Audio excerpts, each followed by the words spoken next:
El inconsciente. Al igual que el cuerpo, la mente inconsciente es un almacén de reliquias y recuerdos del pasado. En sus textos, Jung insiste en que debido a su propia naturaleza, no es posible conocer el inconsciente y por ello se le debe describir en relación con la conciencia, que no tiene límites desde el punto de vista teórico. Jung divide el inconsciente en personal y colectivo. El inconsciente personal se remonta al pasado del individuo. Esta formulación corresponde al concepto freudiano del inconsciente y se compone de recuerdos que, por dolorosos, se han sometido a represión, junto con los recuerdos que, debido a su irrelevancia, simplemente se eliminan de la conciencia. Asimismo, este inconsciente contiene partes de la personalidad que nunca han salido a la conciencia. Por otra parte, el inconsciente colectivo es el concepto más innovador y controvertido de la psicología junguiana. Se define como el centro de todo el material psíquico que no se origina en la experiencia personal. Su contenido y sus imágenes parecen compartidos por todas las épocas y todas las culturas. Algunos psicólogos, como Skinner, asumen de manera implícita que cada persona nace como si fuera una hoja en blanco. En consecuencia, el desarrollo psicológico depende solo de la experiencia personal. Jung postula que la mente del recién nacido posee ya una estructura que determina y conforma el crecimiento y la interacción ulterior con el entorno. En esencia, esta estructura básica es la misma en todos los pequeños. Aunque maduremos en forma diferente y nos transformemos en personas singulares e irrepetibles, el inconsciente colectivo es común a todos y por ende es uno. El concepto junguiano de inconsciente colectivo se aprecia en el siguiente pasaje de una carta que escribió a uno de sus pacientes. Confía usted en su inconsciente como si fuera un padre amantísimo, pero se trata de una naturaleza y no puede tratarse como un ser un humano confiable. Es inhumano y requiere la mente humana para funcionar de acuerdo con nuestros objetivos. Siempre persigue fines colectivos, nunca el destino individual. El destino de usted es resultado de la colaboración entre el consciente y el inconsciente. De acuerdo con Jung, nacemos con una herencia psicológica y biológica y ambos aspectos son determinantes de la conducta y la experiencia. Así como el cuerpo humano contiene todo un museo de órganos, cada cual con un largo periodo evolutivo detrás de sí, cabe esperar que la mente se organice de la misma forma. No puede menos que contener una historia comparable a la del cuerpo en la que habita. El inconsciente colectivo, que se origina en las experiencias comunes a todas las personas, también contiene materiales de nuestros antepasados prehumanos y animales. Trátase, en suma, de la fuente de nuestras ideas y experiencias más poderosas. El arquetipo. Probablemente el arquetipo sea uno de los conceptos más difíciles de la psicología junguiana. Los arquetipos son tendencias o predisposiciones heredadas para responder al mundo de formas determinadas. Son imágenes primordiales, representaciones de las energías instintivas del inconsciente colectivo. Jung postuló la idea de arquetipos con base en las experiencias narradas por sus pacientes. Muchos referían sueños y fantasías con imágenes e ideas notables, cuyo contenido no podía atribuirse a sus experiencias personales. Explicaba que hay un plano de imaginería en el inconsciente que es compartido por todos. Asimismo, descubrió una estrecha correspondencia entre el contenido de los sueños de sus pacientes y los temas míticos y religiosos que se observan en culturas muy diferentes. Los arquetipos son elementos de estructuración en el inconsciente que dieron origen a las imágenes arquetípicas que dominan tanto las fantasías individuales como las mitologías de una cultura. Los arquetipos presentan una especie de disposición a producir una y otra vez las mismas o similares ideas míticas. Se manifiestan con ciertas pautas o esquemas, como situaciones y figuras recurrentes. Las situaciones arquetípicas comprenden las gestas heroicas, los viajes marítimos nocturnos y las batallas de liberación de la madre. Entre las figuras arquetípicas se cuenta el niño divino, el doble, el viejo sabio y la madre primordial. Hay una amplia variedad de símbolos que pueden asociarse con un arquetipo determinado. Por ejemplo, el arquetipo de la madre comprende no solo la madre real de cada persona, sino también todas las figuras maternas y nutricias.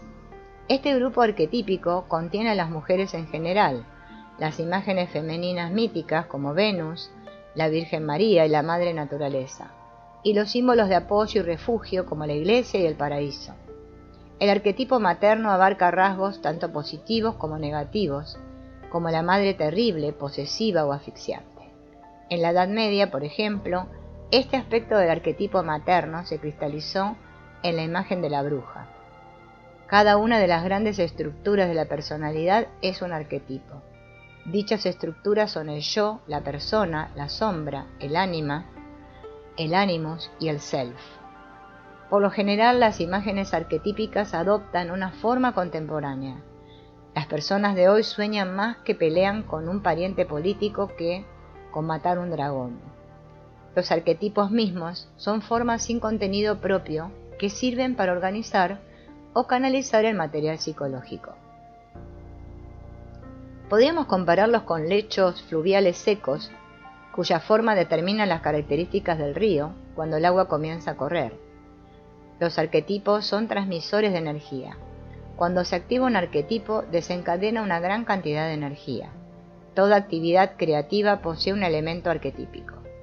Los arquetipos conforman la infraestructura de la psique. Las pautas arquetípicas son similares a las regularidades que se detectan en la formación de los cristales. No hay dos copos de nieve exactamente iguales, pero ambos presentan la misma estructura cristalina básica. De forma similar, el contenido de la psique de cada persona, al igual que sus experiencias, son únicas e irrepetibles. Sin embargo, las pautas generales en las que se encuadran estas experiencias están determinadas por parámetros universales y principios generadores o arquetipos. Los arquetipos del inconsciente constituyen manifestaciones de los órganos corporales y de las potencias. Los arquetipos tienen una raíz biológica. Joseph Campbell, un experto en la psicología junguiana, expone las pautas y los temas arquetípicos básicos en los mitos y leyendas heroicas de numerosas culturas de la historia. Hay excelentes estudios que articulan algunos aspectos del arquetipo heroico en el huérfano, el guerrero, el sabio, el bufón, así como el rey, el mago y el amante. El mito de Edipo representa una ilustración adecuada de la situación arquetípica en la que un hijo ama profundamente a la madre y se ve obligado a combatir al padre. Como tema, es posible detectar la misma estructura básica en muchos mitos y leyendas, y como pauta psicológica en muchas personas.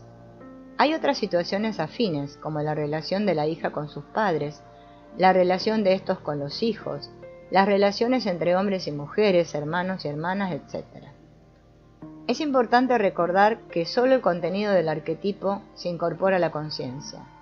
El arquetipo mismo es un patrón que se encarga de canalizar la energía psíquica. Nunca cobramos una conciencia plena de este patrón básico, así como podemos estudiar miles de cristales de nieve sin identificar claramente la pauta general que produce una estructura cristalina común. Para afirmar su existencia, el yo siempre exige explicaciones. El yo ocupa un lugar central en la conciencia y es uno de los arquetipos más importantes de la personalidad. Proporciona un sentido de coherencia y dirección en la vida consciente. Se opone a cualquier cosa que amenace esta frágil coherencia de la conciencia, convenciéndonos de que debemos planificar y analizar nuestras experiencias. De acuerdo con Jung, la psique no es al principio más que inconsciente. Al igual que su contraparte freudiana, el yo junguiano proviene del inconsciente y reúne diversas experiencias y recuerdos, con lo que establece la división entre consciente e inconsciente. No hay elementos inconscientes en el yo, solo un contenido consciente derivado de la experiencia personal. Se nos induce a creer que el yo es el elemento central de la psique, con lo cual pasamos por alto la otra mitad de la psique, el inconsciente. La persona. La persona es la apariencia que ofrecemos al mundo. Se trata del personaje que actuamos y con el cual nos relacionamos con los demás. La persona comprende los papeles sociales, el tipo de ropa que nos gusta vestir y nuestro estilo de expresarnos.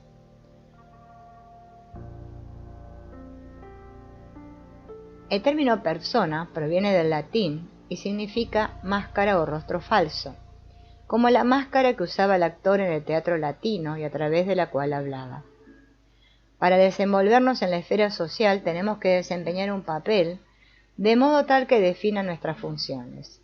Aun quienes rechazan tales mecanismos de adaptación, desempeñan invariablemente otros papeles que representan el rechazo mismo. La persona posee aspectos tanto positivos como negativos. Una persona dominante puede asfixiar al individuo, y quienes se identifican con esta parte de su personalidad terminan por verse solo a la luz de sus papeles y fachadas sociales más superficiales. Jung llamaba a la persona el arquetipo de la conformidad. Entre sus funciones positivas, protege al yo y la psique de diversas fuerzas y actitudes sociales que intentan imponérseles. Además, la persona es un valioso instrumento de comunicación. En el teatro romano, las máscaras de los actores anunciaban a los espectadores, si bien de manera un tanto estereotipada, la personalidad y las actitudes del papel que tocaba representar a cada actor. A menudo la persona encierra una importancia crucial para el desarrollo positivo. Cuando comenzamos a desempeñar determinado papel, el yo no tarda en identificarse con este. Este proceso entraña una importancia crítica para el desarrollo de la personalidad. Empero, este proceso no siempre es positivo. Cuando el yo se identifica con la persona, el individuo cree que es lo que aparenta.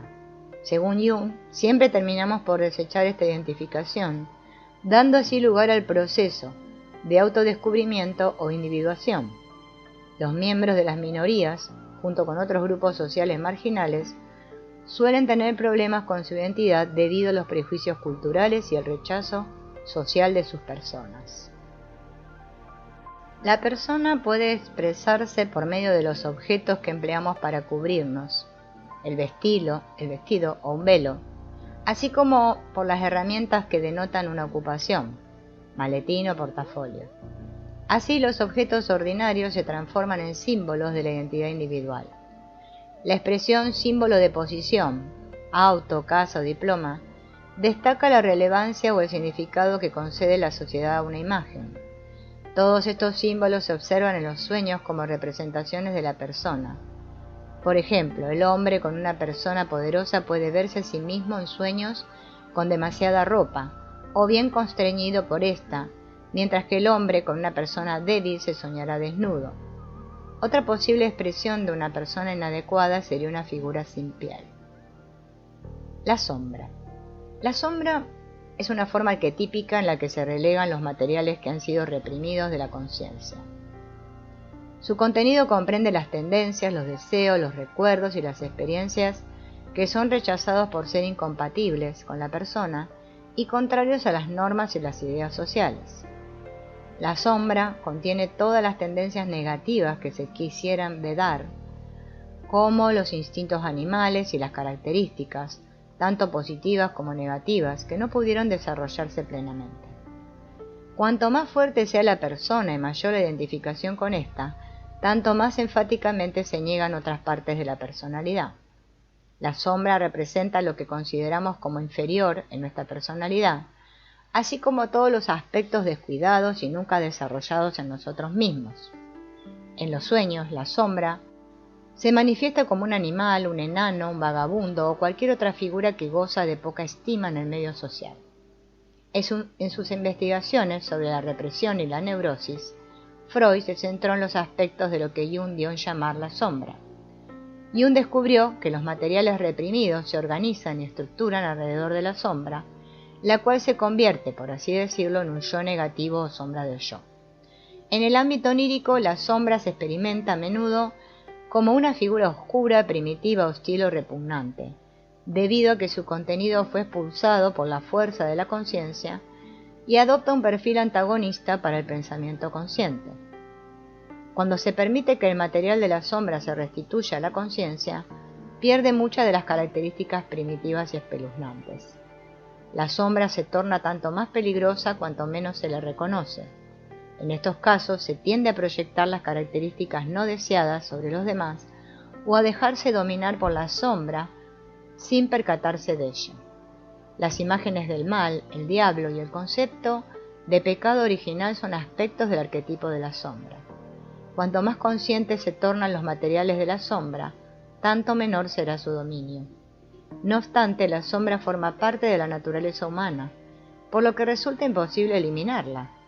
Quien asegura que carece de sombra no es una persona completa, sino una caricatura bidimensional que se obstina en negar la combinación de bien y mal que habita en todos nosotros. El enfoque junguiano de la sombra ha sido objeto de numerosos y difundidos libros y artículos. El filósofo chino Zhuangzi propone un método para enfrentar a la sombra que presenta notables similitudes con el enfoque de Jung. Había un hombre tan perturbado por la visión de su propia sombra y tan descontento por el rastro que dejaban sus pies, que decidió deshacerse de ambos. El método que le pareció mejor fue huir de ambos.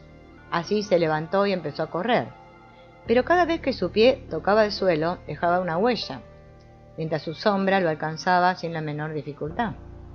El hombre atribuyó su fracaso a que no corría suficientemente rápido. Así corrió cada vez más deprisa, sin parar, hasta que cayó por tierra, muerto.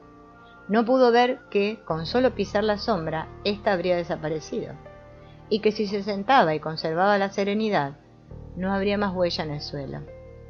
Cada parte reprimida de la sombra representa una parte de nosotros mismos.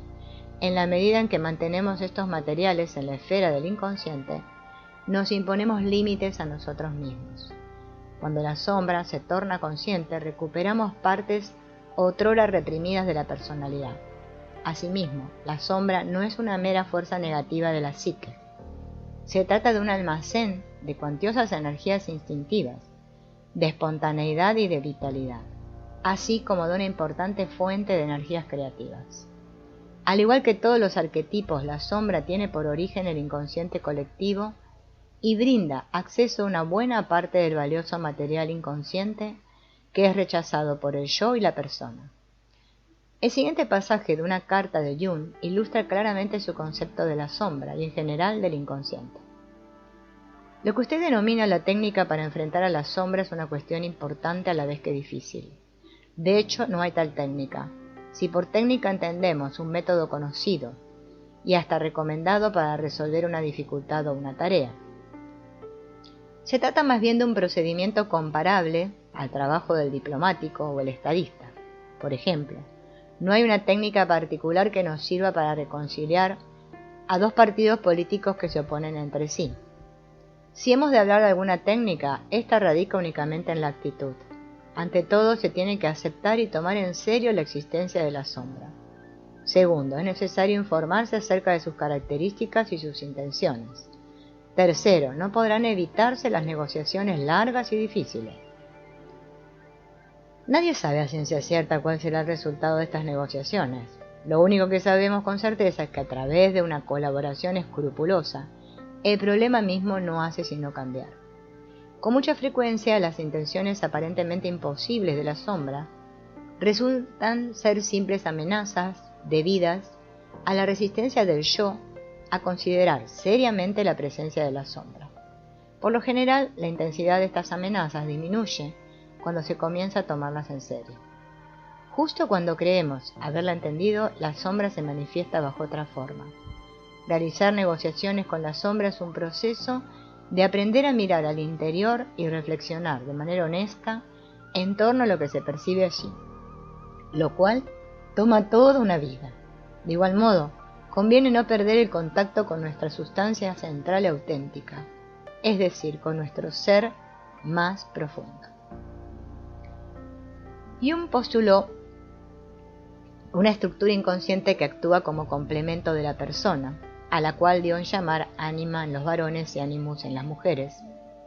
Esta estructura psíquica básica sirve como centro de todo el material psicológico que no se adapta a la imagen consciente del individuo como hombre o mujer. Así, en la medida en que una mujer se autodefine En términos femeninos, su animus contendrá las tendencias y experiencias no reconocidas que haya definido como masculinas.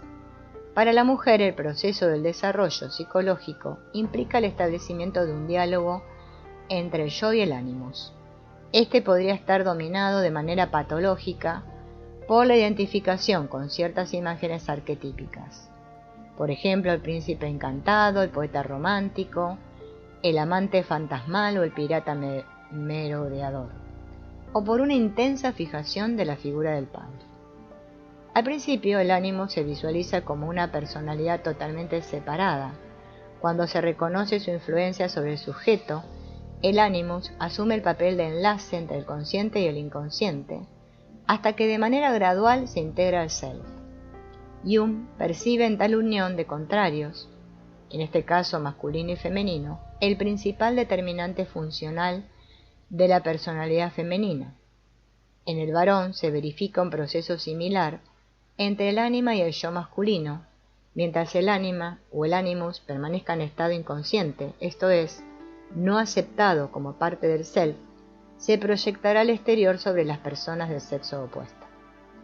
Todo hombre lleva en sí la imagen eterna de la mujer, no la imagen de esta o aquella mujer en particular, sino una imagen femenina definida.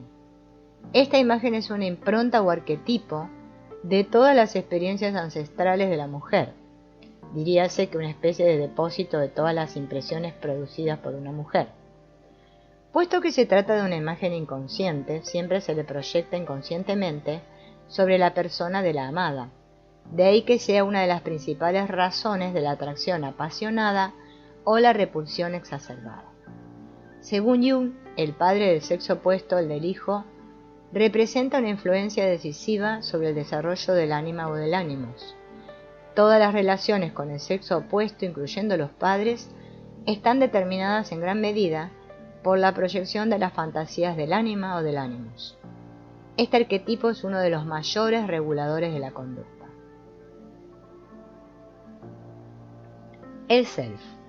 El self es el arquetipo más importante y al mismo tiempo el más difícil de entender. Para Jung es el arquetipo central, el arquetipo del orden psicológico y la totalidad de la personalidad. El self es el arquetipo de la centralidad, la unión del consciente y del inconsciente que incorpora el equilibrio y la armonía de los elementos antitéticos de la psique. El self dirige de manera integrada el funcionamiento de todo el aparato psíquico.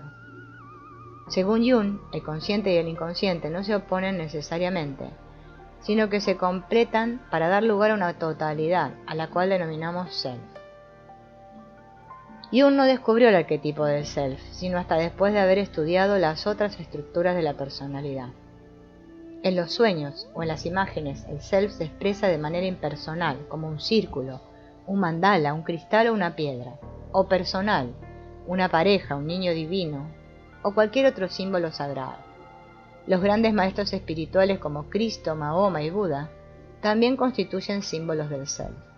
Todos estos son símbolos de totalidad, de unificación, de reconciliación de polaridades y de equilibrio dinámico, las metas del proceso de individuación. Jung explica la función del self en los siguientes términos. El yo recibe la luz del self. Aunque sabemos de la existencia de este self, no por ello se trata de una cosa conocida.